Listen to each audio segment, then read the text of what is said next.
যেমন আজকে আপনারা বাংলাদেশের মানুষরা করছেন। একজন পালিয়ে গেছে না, কথা বলেন না, একজন পালিয়ে গেছে তো আপনার বাংলাদেশের মানুষ আনন্দিত না? আপনারা আনন্দ করছেন, উৎসব করছেন, উল্লাসিত। কেন? পালিয়ে গেছে। কাফেরও যখন পালিয়ে গেছিল ওদের প্রান্ত থেকে, মুসলমান আনন্দিত, উল্লাসিত, কি খুশি খুশি, জোয়ার চলে এসেছে।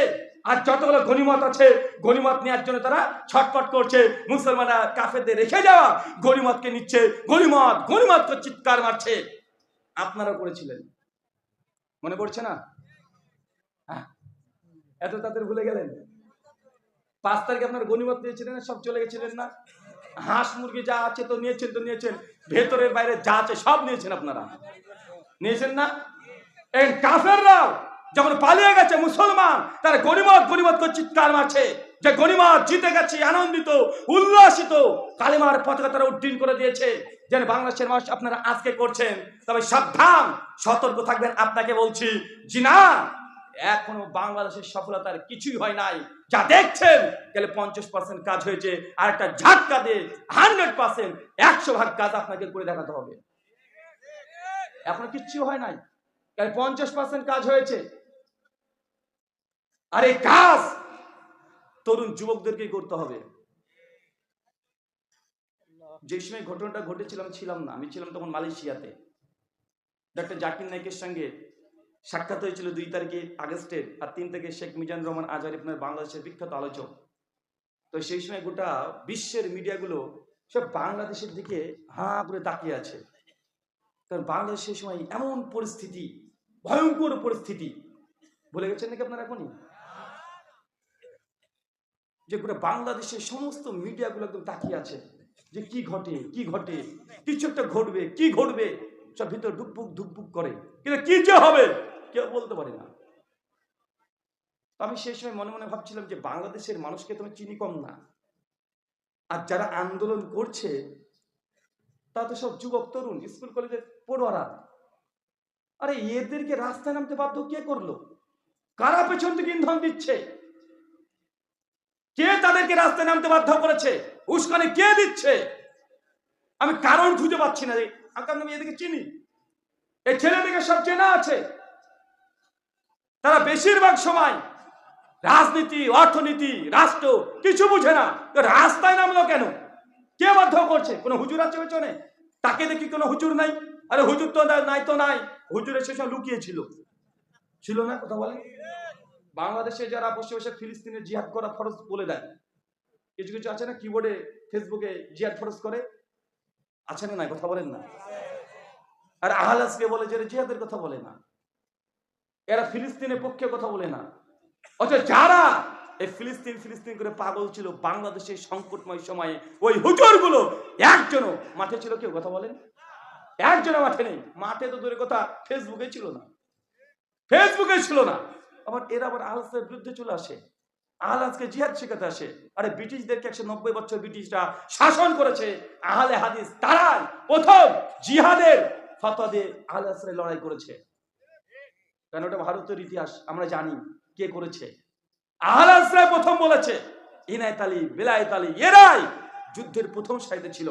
তোমাদের তখন অস্তিত্বই ছিল না, যারা আজকে বেশি বাড়াবাড়ি করছে, অস্তিত্বই ছিল না সেই সময় তাদের।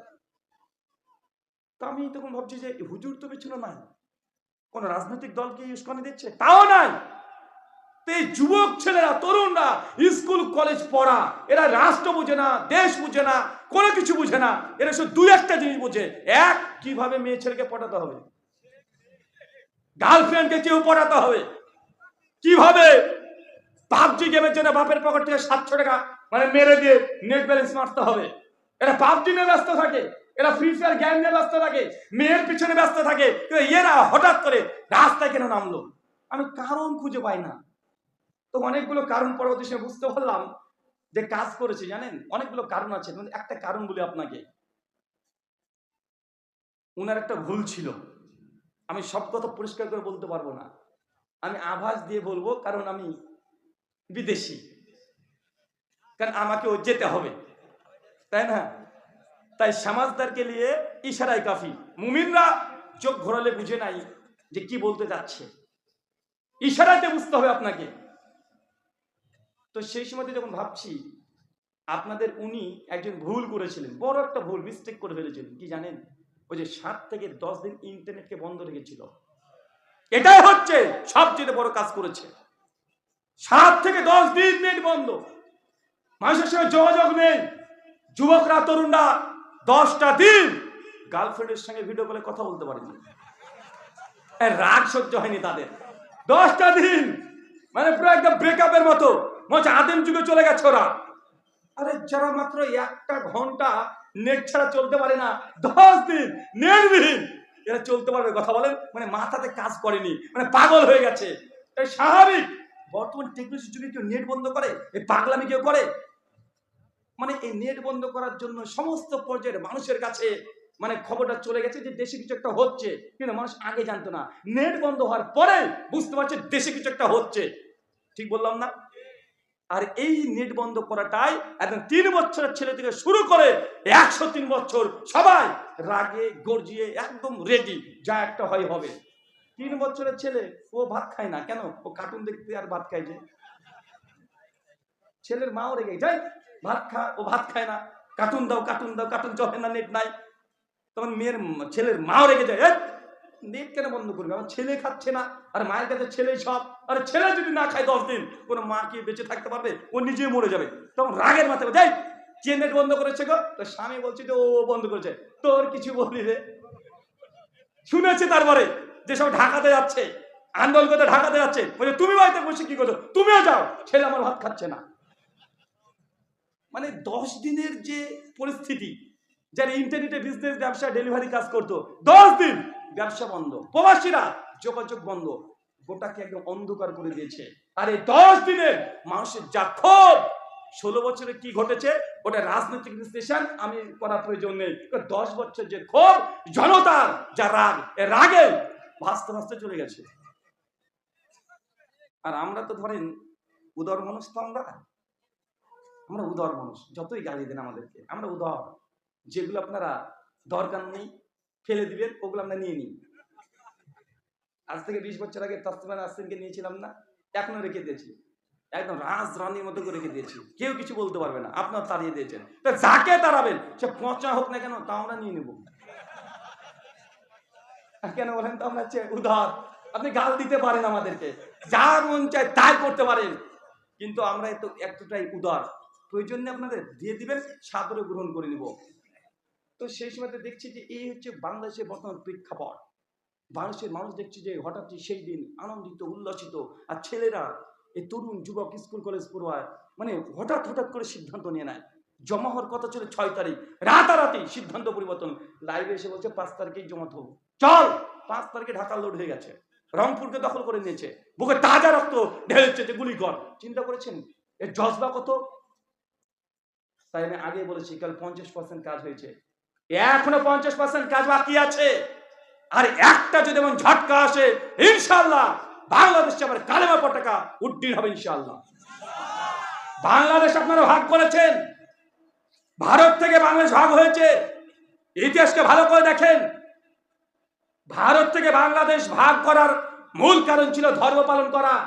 ধর্মের জন্য বাংলাদেশ হয়েছে। যদি সেই বাংলাদেশে যদি আজকে যে ধর্ম যদি না থাকে, আপনাকে ভাগ হতে কে বলেছিল? ভারতে 37 কোটি মুসলমান, বাংলাদেশে 17 কোটি মুসলমান, পাকিস্তানে আছে 20 কোটি মুসলমান। 3 দেশের মুসলমানের সংখ্যা যদি যোগ করেন 75 থেকে 80 কোটি মুসলমান এক জায়গায় যদি থাকতাম, পৃথিবীর কোন শত্রু যত বড় শত্রু হোক না কেন, কেউ মুসলিমদের দিকে চোখ রাঙিয়ে একটা কথা বলার সাহস পেত না। আপনারা ভাগ হয়ে চলে এসেছেন, আমাদেরকে দুর্বল করে দিয়েছেন, নিজেরা দুর্বল হয়ে গেছেন। কেন? ধর্ম পালন করার জন্য। ধর্মের জন্য দেশ ভাগ হয়েছে, ধর্মের জন্য বাংলাদেশ হয়েছে। 70 বছর ধরে বাংলাদেশকে এখনো ইসলামী রাষ্ট্র ঘোষণা করতে পারেন নাই। এটা বাংলাদেশ হিসাবে আপনারা ফেলিও, জবাব দেওয়া করতে হবে আপনাকে। ভাবছেন আমাদের ফেলেতে পালিয়ে এসেছেন, মুসলিম ভাইদেরকে জবাব দিতে করতে হবে। 3টে দেশ এখন দুর্বল হয়ে গেছে, 3 দেশ দুর্বল, কিন্তু একসঙ্গে থাকলে 80 কোটি মুসলমান। পৃথিবীর কোন শত্রু আছে যে চোখ রাঙিয়ে কথা বলবে আমাদের সঙ্গে? কে করবে? এর জবাব দিতে করতে হবে। 1 কাঠা জমির উপরে এখন ইসলাম কায়েম হয়নি, অথচ সেই সময়কার ভাগ হওয়ার কারণ হচ্ছে ইসলামকে নিয়ে। কি নিয়ে কথা বলেন? ইসলাম নিয়ে। আগেই বলেছি সব কথা পরিষ্কার করে বলে যাবে না, বুঝে নিতে হবে। অনেক কথা বলা যায়, কিন্তু হটকারিতা করে বলে দিয়ে যদি ইউসুফ আলাইহিস সালামের মতন থেকে যায়, হ্যাঁ, তাদের সমস্যা। তাই হটকারিতা ইসলামে চলে না। চলে না, কি কথা বলেন? অনেকে আছে আবেগ দেখে জাতা মাতা বলে দিল, নে জেলখানে পড়ছে, ওরকম করে লাভ আছে? কথা বলেন।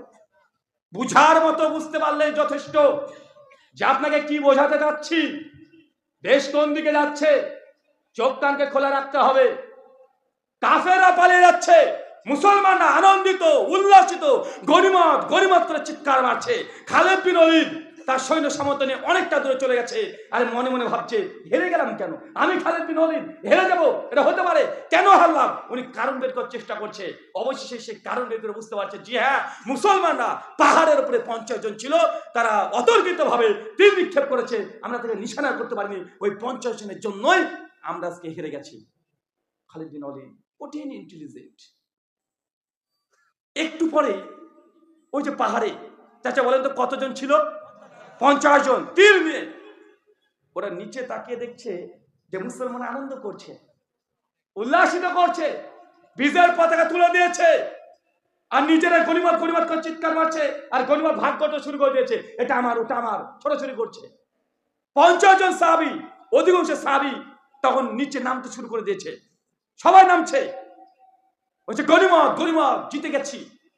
আর ওই যে নেতা আব্দুল বিন জুবাইর, ওই যে খবরদার তোমরা কেউ নিচে নামবে না, তোমরা নিচে নেমো না, নবী এখন আদেশ করে নাই। সাহাবীরা তো বুঝে যুদ্ধ তো জিতে গেছি, দেখো কাফেররা পালাচ্ছে, দেখা যাচ্ছে আমাদের গনিমত বন্টন করে নিচ্ছে আমার ভাইরা, না আমরা নিচে নামবো, আমরা তো জিতে গেছি, কাফেররা ফিরলে নেই।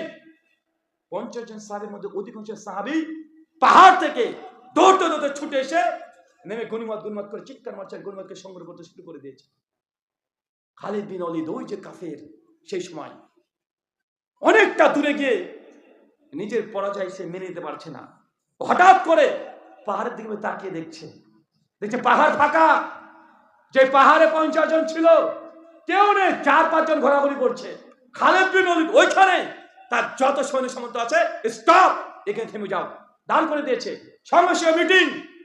খালিদ বিন ওলীদ বলছে আবারও মুসলিমদের উপরে আমি আক্রমণ করব। ওরা তখন যাই আমরা হেরে গেছি, আবার আক্রমণ করবো কিভাবে?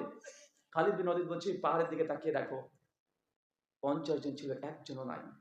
নিঃসন্দেহে মুসলমানরা এখন আমাদের ফেলে আসা গনিমত তারা কোরাতে কোরাতে একদম সামনের গেটে চলে গেছে, পেছনকার গেট একদম নিঃসন্দেহে ফাঁকা থাকবে। খালিদ বিন ওলীদ সঙ্গে সঙ্গে তাদের সৈন্য সামন্তকে নতুন ভাবে যুদ্ধের সজ্জায় সজ্জিত করে দিয়ে ঘোড়া নিয়ে তীরন্দাজ গতিতে পেছন দিক থেকে এসে এমন ভাবে আক্রমণ করলো, এক আক্রমণে কয়েক ঘন্টায় 70 জন মুসলমান শহীদ। বিজয় 1 ঘন্টা আগে হয়েছিল, 1 ঘন্টা আগে বিজয় হয়েছিল। 1 ঘন্টার মধ্যে তুরপের তাস ঘুরে গেছে, 1 ঘন্টায় পথ বদল হয়ে গেছে। 1 ঘন্টার মধ্যে আবার মুসলমান 70 জন সাহাবী মৃত্যুবরণ করেছে, শত শত তারা আহত হয়ে গেছে। মাত্র 1 ঘন্টার কারণে বিজয় পেয়ালা পান করেও পরাজয়ের গ্লানি তারা ভোগ করেছে। বাংলাদেশকে মিলান, এবার বাংলাদেশকে নিয়ে পেছন থেকে আক্রমণ করার চিন্তা চলছে না? একটার পর একটা পেছন থেকে আক্রমণ চলছে।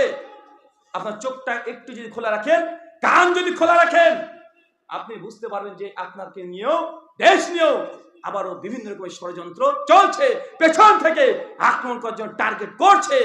আপনি মনে এখনো বুঝতে পারেন নাই। হঠাৎ করে ঢাকাতে কয়েক মাস আগেই 200 খানা গাড়ি ঢুকে গেল, খোঁজ নাই? হঠাৎ করে আনসার বাহিনী চলে গেল নতুন করে আন্দোলন করতে। কিসের ইঙ্গিত? ওদের যুদ্ধের 2য় রাউন্ড চলছে। 2য় রাউন্ডে এখনো আছেন, এখনো বিজয়ের কিছু হয় নাই। বিজয় তো অনেক জাতি অর্জন করেছে, কিন্তু বিজয়টা অর্জন করা মূল বিষয় নয়, বিজয়কে ধরে রাখা এটা হচ্ছে সবচেয়ে বড় চ্যালেঞ্জ। বিজয় অনেক জাতি লাভ করেছে, টিকে থাকতে পারে না ফিল্ডে। তাই বিজয়কে ধরে রাখা, আর 5 বছর আপনাদেরকে কঠিন সাবধানে সতর্ক থাকতে হবে। এখনো 5 বছর কঠিন সাবধানে সতর্ক থাকতে হবে। ফেসবুকে একটা কমেন্ট করতে হলেও 10 বার আপনাকে ভাবতে হবে। তারা ইস্যু খুঁজছে, ছোট্ট একটা কিছু ইস্যু পেলেই ওটা দিয়ে আবার নতুন করে পরিকল্পনা করে ফেলবে তারা। কথাটা বুঝতে পারছেন না ভাইজান? দেখেন না, গতকালকে তো মনে হয় যশোরে জামিয়া ইসলামিয়াতে ছেলেরা যেমন খুশি তেমন সাজো একটা মানে করেছে। স্কুলে খেলা হয় না, প্রতিযোগিতা হয়, তো ওইখানে ওই কিছু বন্দুক টন্দুক তৈরি করা, মানে ছেলেদের, বাচ্চা ছেলের কাগজ দিয়ে তৈরি করে দাঁড়িয়ে আছে, ওটা নিয়ে একদম শোরগোল চলছে যে বাংলাদেশ একদম আইএসএস এর লোড হয়ে গেছে, তারা জঙ্গি আক্রমণ করবে, তারা এই করবে ওই করবে, হাজার রকমের মিথ্যা প্রপাগান্ডা চলছে কি চলছে না? চলছে। মানে কোনো একটা কুলু খুঁজছে, যদি পেয়ে যায় তাদের কাজটা সহজ হয়ে যাবে। তাই আপনাদেরকে আরো সাবধান সতর্ক থাকতে হবে। পেছন দিক থেকে আক্রমণ দেখলেন না, চিটাগাঙ্গে ভিকটিম কার্ড খেলছে না? ভিকটিম কার্ড বোঝেন নাই? কয়দিন আগে তো হলো রে ভাই, ভিকটিম কার্ড, সংখ্যালঘু ভিকটিম কার্ড খেলা হচ্ছে না, চলছে। পেছন থেকে আক্রমণ, কি কথা বলেন? পেছন থেকে আক্রমণের পরিকল্পনা চলছে, সাবধান। ওহুদের যুদ্ধের দ্বিতীয় যে রাউন্ড, এত চেষ্টা করা হয়েছে, মুসলমানরা হেরে গেছে। কারণ বের করতে হবে। ওহুদের যুদ্ধের এই মুসলিম সাহাবীদের যদি মৃত্যু কিভাবে ঘটেছে বলি, আপনি অবাক হয়ে যাবেন। আল্লাহ নবী ডাক মারুক এই যুদ্ধে শহীদ হয়ে গেছে, পায়ে 4খানা তীর লেগেছে। আমিরা হামজা ওই যুদ্ধেই মৃত্যুবরণ করছে। আমিরা হামজা মানে আল্লাহর সিংহ পুরুষ, যার সামনে কেউ কথা বলতো না, তাকে এই যুদ্ধে একদম শহীদ করে দিয়েছে। ইসলামের ভিত দুর্বল করেছে এই যুদ্ধেই। একজন সাহাবীর নাম হচ্ছে হানজালা, সে মুসলিম 8003 নম্বর হাদিস। হানজালা সদ্য বিবাহ করেছে, বিয়ে করে স্ত্রীর সঙ্গে আছে, বাসর চলছে। বাড়ি পেছন থেকে ডাক দিচ্ছে যে হানজালা, ওহুদে যেতে হবে, নবীর আদেশ। হানজালা ওই অবস্থায় স্ত্রীকে ত্যাগ করে দিয়ে, ছেড়ে দিয়ে, উষ্ণ মুহূর্ত ত্যাগ করে দিয়ে ওহুদের প্রান্ত চলে এসেছে। ওহুদের যুদ্ধ চলছে, হানজালা একাই 4-5 জন কাফেরের সঙ্গে মোকাবেলা করছে। পেছন থেকে সে হানজালাকে একদম পুরোটা হত্যা করে দিয়েছে, শহীদ হয়ে গেছে হানজালা। এত বড় সাহাবী। এই যুদ্ধে সাইদ বিন মুসাইব, আল্লাহ নবী তাকে বলেছিল কালেমার পতাকা তোমার হাতে থাকবে, কারণ সাইদ বিন মুসাইবের চেহারাটা অনেকটা আল্লাহ নবীর সঙ্গে মিল ছিল।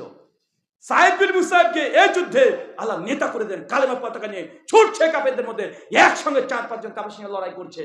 অবশ্যই যে হাতে কালেমার পতাকা ছিল, ওই হাতকে কাফেররা তরবারি দিয়ে আঘাত করে হাত থেকে পুরো কেটে নিয়েছে। এই যুদ্ধে একজন সাহাবী আবু তালহা ইবনে উবাইদুল্লাহ, নামটা মনে রাখবেন, আবু তালহা ইবনে উবাইদুল্লাহ। এই সাহাবী ছিল বলে আল্লাহ এই সাহাবীর ওসিলায় আল্লাহ নবীকে বাঁচিয়ে দিয়েছেন।